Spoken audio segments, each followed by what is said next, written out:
Salam.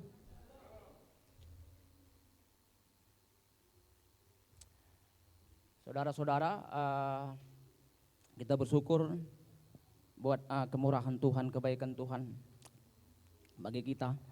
Beberapa hari kemarin kami juga diskusi sama istri tentang Keisha juga bagaimana sikap-sikapnya, dan ini menjadi renungan kami, saya secara pribadi dan Mama Keisha, lewat peristiwa-peristiwa, keadaan-keadaan suka dan duka. Kita sudah memasuki tahun 2023 ini. Jelas pasti ada suka dan duka. Ada tawa, ada kalanya kita meneteskan air mata, itu pasti. Tetapi di tengah-tengah situasi yang tidak menyenangkan pun, itu membuat kita semakin melihat kebaikan Tuhan, supaya kita belajar melihat campur tangan Tuhan. Kadang ada kalanya kita menangis bukan masalah keadaan apapun, bisa juga kena keadaan, supaya saya dibentuk dan Mama Keisha dibentuk, saya rendah hati. Kejadian-kejadian yang kami alami kadang-kadang emosional, menjengkelkan. Tapi saya pelajari Alkitab dan buku-buku literatur beberapa lain, itu membentuk kami supaya sikap kami, kasih Kristuslah yang menguasai tindakan kami. Ini menjadi pelajaran bagi kami, merenungan bagi kami secara pribadi, saya termasuk saya sendiri juga. Baik dalam keluarga, baik dalam relasi dengan teman-teman. Ini puji Tuhan, ini membentuk. Walaupun ada kalanya teman menjatuhkan, tapi ada kalanya teman mendorong, mengingatkan, meneguhkan. Tapi ada kalanya juga menjatuhkan. Tapi gak apa-apa, puji Tuhan. Supaya kita tetap sabar di tengah-tengah situasi dunia yang tidak tidak normal ini. Mari kita membaca bagian firman Tuhan yang menjadi bagian renungan kita hari ini, yang saya ambil dari Amsal pasal 6 ayat 6 sampai dengan 19. Amsal pasal 6 ayat 16 sampai dengan 19. Dan nanti Matius pasal 15 ayat 19 sampai dengan 20. Kalau sudah dapat? Amsal pasal 6 ayat 16 sampai dengan 19. Saya akan membacakan ayat 16, jemaat Tuhan nanti membacakan ayat 17 sampai dengan 19. Saya bacakan ya. Amsal pasal 6 ayat 16. 6 perkara ini yang dibenci Tuhan, bahkan 7 perkara yang menjadi kekejian bagi hatinya.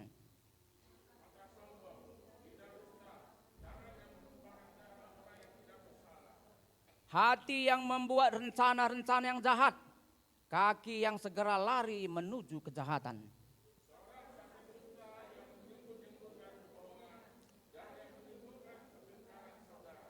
Matius pasal 15 ayat 19 sampai 20.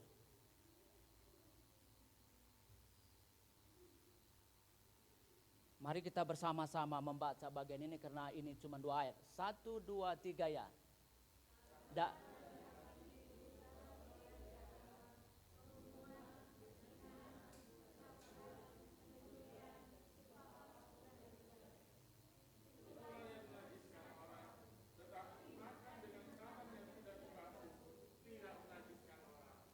Ini menjadi sharing kita, renungan kita.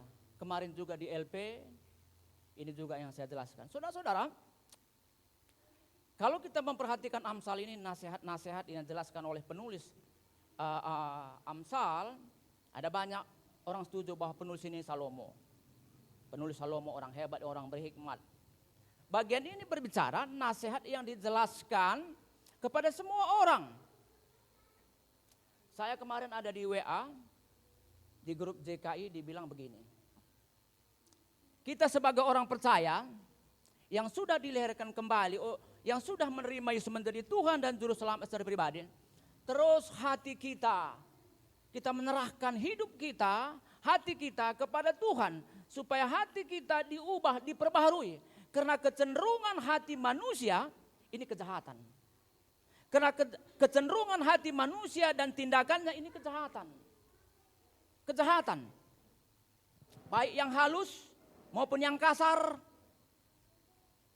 Ini kemarin di grup JKI. Hati kita terus harus diisi. Relasi hubungan kita dengan Tuhan harus semakin mantap. Sehingga kebenaran firman Tuhan itu, kuasa Tuhan itu merubah saudara dan saya. Amin. Karena kecenderungan hati manusia sekalipun dia sudah lahir baru, dia masih punya daging, dia masih tinggal di dunia. Hati kita harus diisi, hati kita harus dibentuk. Hati kita mau diubah, ditegur, diingatkan oleh firman Tuhan, termasuk saya juga. Kecenderungan kita ini dosa, kejahatan, walaupun halus sistemnya. Saudara-saudara, ayat 16, 6 perkara yang dibenci Tuhan, bahkan 7 perkara yang menjadi kekejian hatinya. Mata sombong. Anda pernah tahu orang mata sombong? Ini gerak tubuh, bahasa sanguin. Belum pun dia berjalan, dia tahu orang itu sombong. Mata sombong, ini bahasa gerak tubuh. Saya yakin, sangat yakin, beberapa buku saya baca psikologi. Semakin orang dalam Tuhan, semakin orang-orang takut akan Tuhan, gayanya pun, modelnya pun semakin mantap. Tidak cari perhatian, tidak overacting, tidak sensasi. Amin. Orang yang cari muka, pasti itu. Sikap hati melahirkan tingkah laku yang tidak baik. Tadi dikatakannya, coba ke bawah lipen yang angka 19, Matius apa? Dari hatilah timbul kejahatan. Tidak mungkin orang itu melakukan perzinahan, pencurian kalau tidak memikirkan tentang perzinahan. Itu tindakan. Lari kepada kejahatan, hati membuat rencana-rencana yang jahat. Kemarin di LP saya katakan, apa program Anda, apa rencana Anda? Apakah Anda menyusun strategi semakin jahat? Kemarin pernah beberapa tahun yang lalu, saya kurang tahu juga, saya tidur dengan teman di Namotra sana, enggak tahu saya bahwa ada timbangan kecil khusus untuk narkoba. Timbang kecilnya. Saya sama-sama tidur dan di bawahnya ada sedikit sejenis obat di paket di apotek itu yang kecil tuh, penjualan narkoba. Dia pakai kecil-kecil aja. Rupanya saya tidur dengan teman bertiga orang, ku nampak di situ teman itu udah langsung segini, nyedot. 2 orang dia, satu megang pipet, satu megang botol itu. Langsung aku marah. Salah kau, bikin aku juga nggak tenang ini, ku pikir. Salah kau bertobat kau. Saya sudah lihat dan mereka transaksi itu warnanya putih sekali. Saudara, ini dikatakan tadi dalam ayat 18. Hati yang membuat rencana-rencana yang jahat, kaki yang segera menuju kejahatan. Ini tindakan. Sebelum dia melakukan tindakan kejahatan, perzinahan, pencurian, dia harus memikirkan itu dulu. Dia sudah merenungkan itu dulu, baru dia melakukan tindakan. Amin. Tidak mungkin orang itu melakukan perzinahan kalau tidak dia memikirkan tentang perzinahan itu sendiri. Itu tindakan lari menuju kejahatan. Dia bertindak. Itu dikatakannya 6 perkara yang dibenci oleh Tuhan, bahkan 7 perkara yang menjadi kejian hatinya. Mata sombong, lidah dusta, bapa segala dusta, menyemburkan kebohongan, membuat masalah, menciptakan masalah. Kalau ada masalah, kita menyelesaikan masalah itu, bukan lari dari masalah. Jangan menciptakan masalah, jangan mencari masalah, jangan membuat masalah, meninggalkan masalah. Ini pernah dikatakan oleh Gus Dur, jangan-jangan Anda sendiri membuat masalah, menciptakan masalah itu sendiri. Ini pernah dikatakan oleh Gus Dur, Bapak pluralisme. Jadi ini penting, ini sikap. Sebelum terjadi, hatinya, pikirannya sudah memikirkan, menghayati, merenungkan tentang kejahatan itu. Saya sangat yakin, semakin orang itu sungguh-sungguh dalam Tuhan, semakin merenungkan, menghayati firman Tuhan, gayanya pun, modelnya pun semakin model halus. Tidak bisa dibuat-buat itu. Tidak bisa. Karena sikap hati melahirkan tingkah laku. Perzinahan itu pasti dia memikirkan perzinahan, maka dia melakukan perzinahan. Itu pasti, nggak mungkin bohong. Orang nabu, dia pasti mencuri supaya dapat satu paket kecil. Apapun dijualnya supaya dapat satu paket yang 50.000 itu. Nah ini dikatakan, mata sombong, lidah dusta, bapa segala dusta, kata Yohanes, bapa pembohong. Jangan, tidak ada istilah demi kebaikan bohong nggak apa-apa. Bapak itu dusta itu, nggak ada itu istilah itu. Jangan pakai istilah iya demi kebaikan nggak apa-apa bohong, nggak ada itu istilah. Itu konsep duniawi, itu bukan konsep Alkitab itu. Amin. Demi kebohong nggak apa-apa lah, demi daripada dia gini-gini, nggak ada itu, nggak benar itu. Bapak segala dusta, sombong, iblis itu bagian dari iblis. Halus sih lidah dusta ini kan tipis ini kan, memang lidah tidak bertulang, tapi mudah sekali dia membalikkan segala sesuatu, halus. Nah itu dikatakan kan, hati yang membuat rencana-rencana yang jahat, kaki yang segera menuju kejahatan. Ini tindakan, menuju kaki, dia bertindak, kaki itu bertindak, menuju kejahatan. Sebelum dia melakukan itu, dia sudah memikirkan, merenungkan apa yang dilakukannya. Termasuk bagian-bagian korupsi itu semua. Bagaimana mendapat keuntungan, bagaimana mengeruk keuntungan. Nah, itu dikatakan kan, hati yang membuat rencana-rencana jahat, kaki yang segera menuju kejahatan, seorang saksi dusta. Saksi dusta. Ini banyak di mana-mana, memutarbalikkan kebenaran itu sendiri. Yang menimbulkan kebohongan dan menimbulkan pertengkaran. Membuat masalah supaya mereka bagaimana supaya mereka bertengkar, berteriak.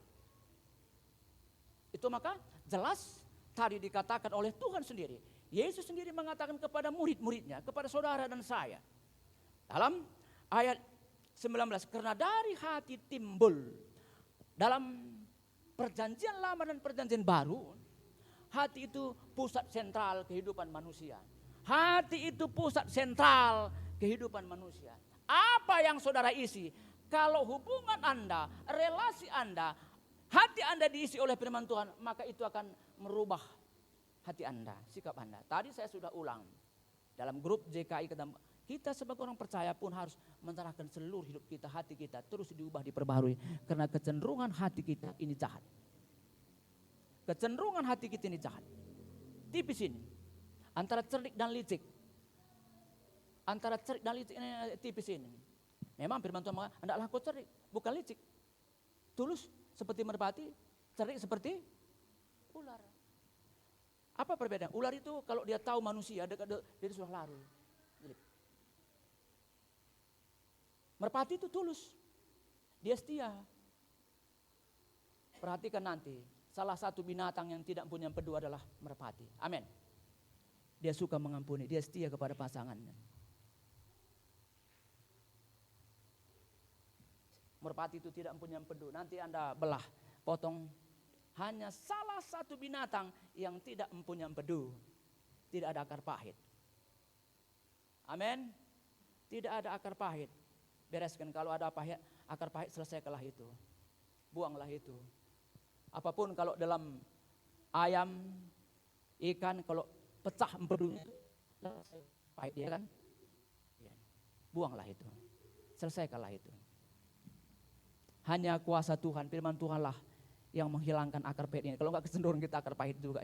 Ia akan dendam, emosi, marah, cari-cari kesalahan orang lain. Tapi firman Tuhan hari ini berbicara bagi saudara dan saya. Maka dikatakan dalam ayat 18, karena dari hati timbul segala pikiran jahat, pembunuhan, perzinahan, percabulan, pencurian, sumpah palsu dan hujat. Korupsi, mafia itu semua sudah memikirkan tentang keuntungan, kejahatan. Bagaimana supaya dapat banyak uang. Padahal hanya sekedar dimakan. Makan yang sekolah, apa namanya gitu kan? Ferry Sambo itu kurang hebat itu kan? Enggak berarti lagi uang itu ya kan? Mobil Lexus apa semua itu mobil itu, enggak berarti lagi tuh, enggak berarti lagi. Bukan berarti saya rindu juga nanti ya Anda punya minimal entah Fortuner Pajero, enggak apa-apa lah. Tapi kalau benar enggak silahkanlah itu, nikmati. Kalau bukan benar ya jangan juga lah, jangan. Kami menikmati walaupun pas-pas. Puji Tuhan. Walaupun surat-surat menyurat belum selesai, mau kugadekan juga itu. Kalau apa? Karena surat-surat belum selesai, mau kugadekan juga itu. Mau sekolahkan istilah sekarang ini. Karena belum selesai juga, mau sekolahkan juga nanti itu. Karena belum selesai. Karena mengingat jalur mandiri ini terasa juga. Kami terus bilang sama kalian, kau harus berdoa, belajar berdoa. Jangan kau hanya terima bersih saja hidup ini, saya bilang. Kau perlu belajar berdoa, iman. Ini dikatakan tadi, hati dari segala pikiran jahat, pembunuhan, perzinahan, percabulan, pencurian, sumpah palsu dan hujat. Itulah yang menajiskan orang. Bukan masalah makanan.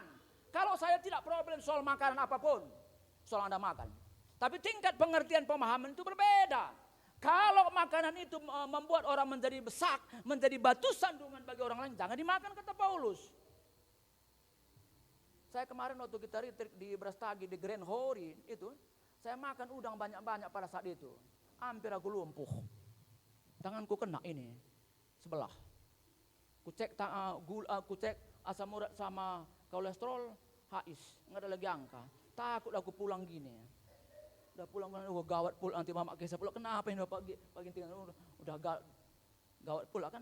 Ini soal makan ini juga perlu kontrol. Ini penguasaan diri, amin. Soal makan juga ini perlu kontrol. Jangan menghambat saja, asal ada embat saja. Termasuk kemarin saya embat juga udang itu. Gawat. Kontrol. Ini salah satu buah roh bisa menguasai diri, penguasaan diri. Itu maka dikatakannya, itulah yang menajiskan orang. Apa yang menajiskan orang? Itu dikatakannya dalam ayat 19. Itulah yang menajiskan orang, kata Tuhan Yesus. Tetapi makanan dengan tangan yang tidak dibasuh tidak menajiskan orang. Bukan soal makanan. Karena surga bukan soal makanan dan minum, tapi soal damai sejahtera sukacita oleh Roh Kudus, kata Roma pasal 14 ayat 17. Tidak ada hubungannya, kerajaan surga tidak ada hubungannya. Tapi kalau makanan itu menjadi menjadi batu sandungan, jangan dimakan, kata Paulus. Saya senang sekali makan udang itu, tapi hati-hati saya dengan kolesterol dan asam urat. Ini penting. Saya ulang sekali dalam Amsal itu tadi, orang yang rendah hati, orang yang sungguh-sungguh dalam Tuhan, pasti gaya hidupnya pun, sikapnya pun semakin berubah. Pandangannya pun berubah. Luar biasa Amsal ini. Mata sombong. Mata pujuk sombong, ya kan? Anda pernah melihat mata sombong? Coba, berarti mata sombong bagaimana kira-kira cara melihatnya? Maka dia, Alkitab mengatakan dia mata sombong. Hah? Jeling ataukah memang seperti, enggak tahu lah. Saya ini Alkitab mengatakan, mata sombong. Gayanya. Mulutnya. Sudah langsung bohong. Mata sombong. Nah, ini luar biasa, itu luar biasa. Itu maka dikatakan tadi, itu tidak menajiskan.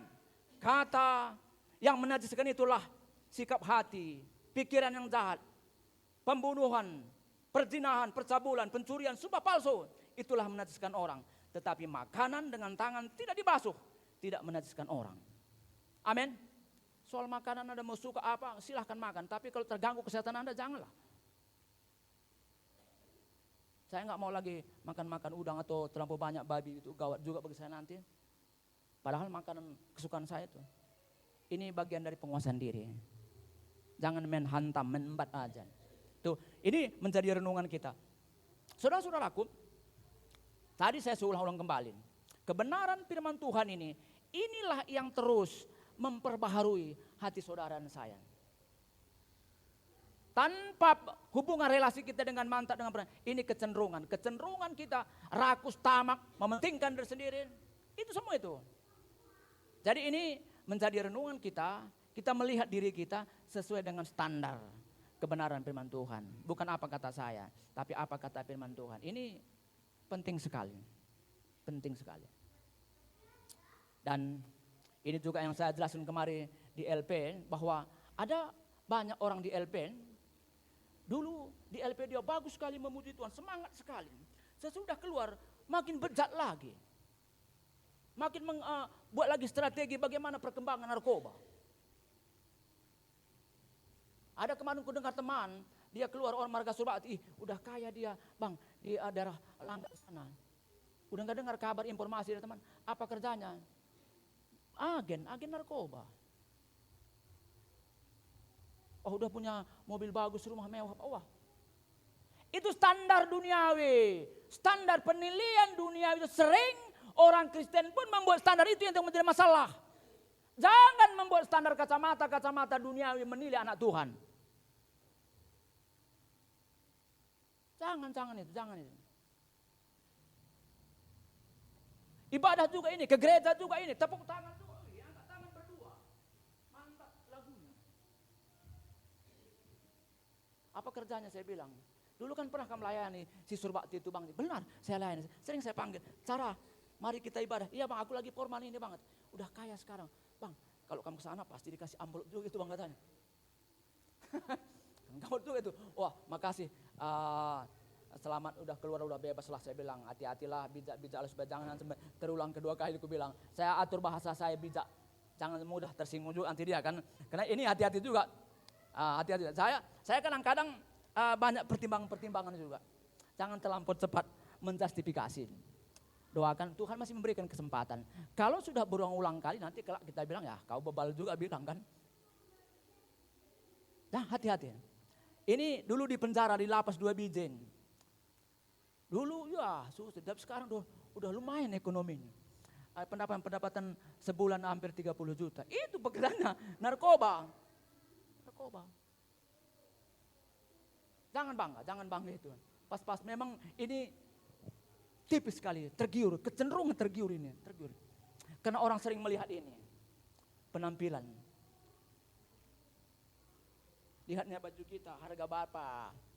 Kaos kita, sepatu kita, kelas berapa. Itu duniawi. Saudara jangan melilai itu. Anak Tuhan tidak berah penilaian itu. Itu maka tadi dibilang dalam Matius pasal 19 sampai 20 ini. Ini relasi hubungan kita. Ini terus dibentuk. Sampai kapan? Sampai Tuhan memanggil saudara dan saya. Inilah menjadi renungan kita. Harapan saya, kerinduan saya juga ditegur, diingatkan kembali. Lewat firman Tuhan ini. Banyak juga godaan-godaan ini. Tiap hari digoda, bukan Pak Tor ini. Tiap hari digoda. Tuhan tolong aku, nyahlah kok iblis. Kadang-kadang iblis ini tidak seperti dulu, jelek-jelek bertanduk, enggak. Rok pendek dia kan, itu juga mengganggu.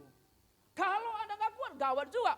Kan, gawat ini. Saya banyak ini, di sekitar kita, ini betul-betul ini ujian iman juga nih. Enggak selamanya. Pakai tanduk jelek-jelek, seram-seram seperti Mak Lampir itu enggak. Memang rok mini dia gawat juga kan. Ini hati-hati, maka orang Kristen jangan sempat orang lain berdosa gara-gara kita. Amin. Jangan sempat gara-gara saudara dan saya berdosa orang itu. Ini menjadi renungan kita supaya kebenaran firman Tuhan yang tadi, sikap relasi kita, hubungan kita dengan Tuhan, itu akan membentuk saudara dan saya semakin hari semakin setia, taat, rendah hati, tidak sombong, tidak mementingkan diri sendiri, tidak egois. Ini menjadi renungan kita. Tuhan terus mengubah hidup kita sehingga nama Tuhan dimuliakan lewat sikap hidup kita, saya dan saudara. Amin.